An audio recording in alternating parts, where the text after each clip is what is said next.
Hello, I'm the Unscripted Gamer, and this is my review of the Family Guy video game. The Family Guy video game is of course a video game based on the very popular show of the same name. It was developed by High Voltage Software and published by 2K Games and Fox Interactive. It was released in 2006 for Xbox, PlayStation 2 and PSP. The game tries to take the show's wacky form of storytelling and crazy humor and put it together with arcade-style gameplay mechanics. But has it worked, or is it just a failed attempt?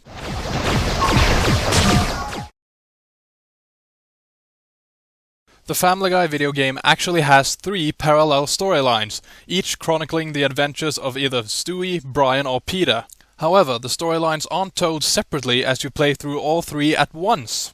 First you play a part of Stewie's story, then a part of Brian's, then Peter's, then back to Stewie's. This is very similar to how an episode of the TV show is usually told, and it definitely helps the game feel more like an authentic Family Guy experience. Stewie's storyline starts off with him revealing his completed mind control device to his dear teddy bear Rupert when suddenly he's interrupted. What the hell is going on out there? Bertram, did your mothers stop cleaning their carpets long enough to let you out of the house? That was a jab at their sexuality. Bertram tells Stewie that he's there to steal his satellite dish, so Stewie rushes out to try and stop him. When he reaches him, Stewie blows up the satellite dish because, as he puts it, I'd rather the dish be destroyed than have it fall into your hands.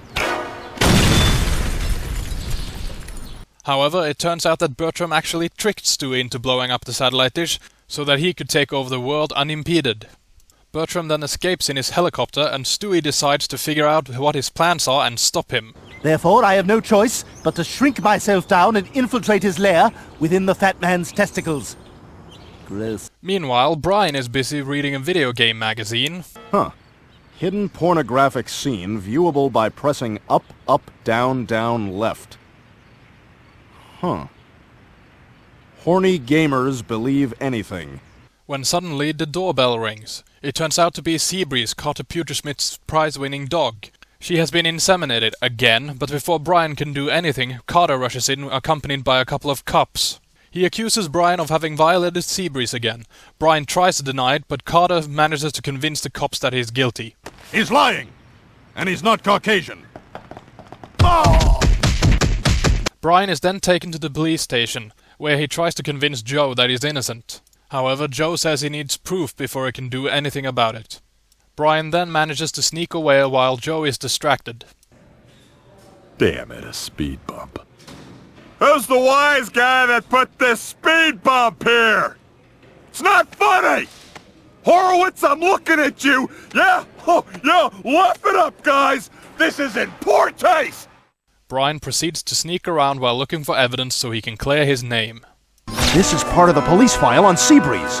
Jackpot. In the third and final story, Peter is busy watching over his TV channel PTV's programming, when he hears a ruckus up on the roof. He goes to check on it when the satellite dish suddenly falls on top of him. He is taken to the hospital where he wakes up a bit dazed and confused.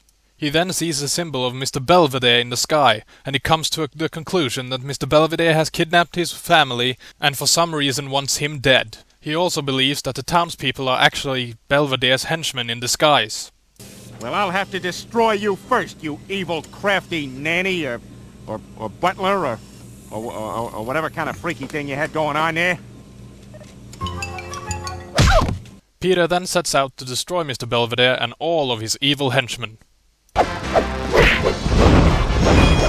While the storylines in the Family Guy video game may not be the most epic you'll ever encounter, they certainly are some of the funniest. The humor from the show is captured perfectly, and the game will make you burst out in laughter more than once. Hey, you looking for a party? If you're looking for junk in the trunk, I'm a freaking SUV. Transferring hand-drawn characters and images to 3D is never really easy, and one of the best ways to do it is probably by using cel shading. Luckily, the creators of the Family Guy video game have realized this and have utilized a very nice cel-shaded look. For the most part, everything looks great. You can easily recognize the characters and nothing really seems out of place or disfigured. Some characters may look a bit odd at times, but that seems to have more to do with their general design than their adaptation in this game. The one place where the visuals can sometimes be a bit disappointing is with certain animations and especially with lip movements. However, this happens somewhat rarely, and when it does, it's just for a split second. Overall, the visuals are smooth and effective and definitely complements the rest of the game. This calls for a sexy party!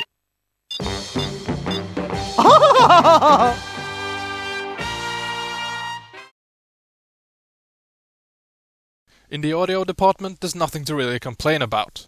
The game features the original voices from the show, like Seth MacFarlane, and Seth MacFarlane. Okay, so a lot of the voices are made by the same guy, but the rest of the cast do show up, like Alex Borstein, Seth Green, Mila Kunis, and Mike Henry, although some may have only minor roles. There's even a character whose original voice actor doesn't show up, and the game makes a note of it. What's the matter? Nothing to say for yourself? You were too busy hanging out on your island to record one line for some video game? Other than that, there's really not much else to say about the audio. The music's good, the sound effects are awesome, and of course there's the perfect voice performance by Seth MacFarlane and his gang. Gotta say, I never really cared for that show. Put out kind of a weird vibe. Shh. I think this is the one where Mr. Belvedere sits on his own nuts. And there's the weird vibe. When it comes to gameplay, the game can again be split into 3 parts. Stewie's parts plays like in Shoot 'em Up, where you just go around blasting everything in sight. There are some occasional platforming and puzzle-solving elements, but mainly it's all about the ray gun.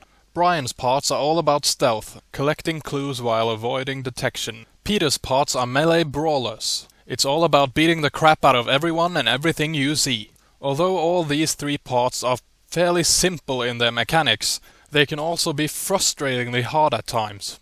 In particular, the sliding sections of Stewie's parts, and the push the right button at the right time boss fights in Peter's parts. In general, the controls are very good, but in the aforementioned sliding sections they feel a bit too slippery, and it can be hard to keep your heading. At times it can also be a bit too easy to miss certain platforms.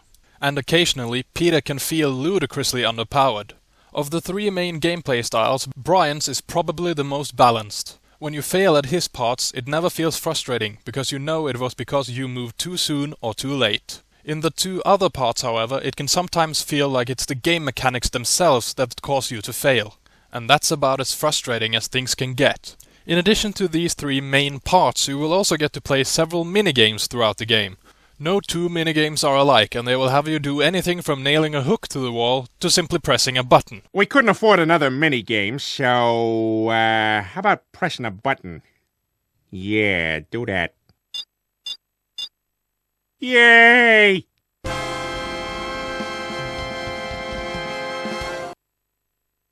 When successful, these minigames grant you a power-up or special ability. If you fail, nothing happens. Overall, the gameplay works great. It's definitely not without its flaws, but there's nothing that really comes close to ruining the overall experience. Go down! I said go down! I tip my hat to you, sir. You've won this round. While it's not the most sophisticated game in the world, very few games delivers this much humor and this much fun. It's definitely not a game for everyone, and there are certain moments that will make any gamer grit his teeth in frustration. And while the game only gives you 5 to 10 hours of gameplay, it will most likely be some of the most laugh-filled and enjoyable gaming hours of your life. It's by no means a perfect game, but it will give you such a pleasant experience that you won't care one bit. Tom, I'm standing here wondering who left a steaming 3-coiler on my desk. I see. Perhaps I'll respond in kind.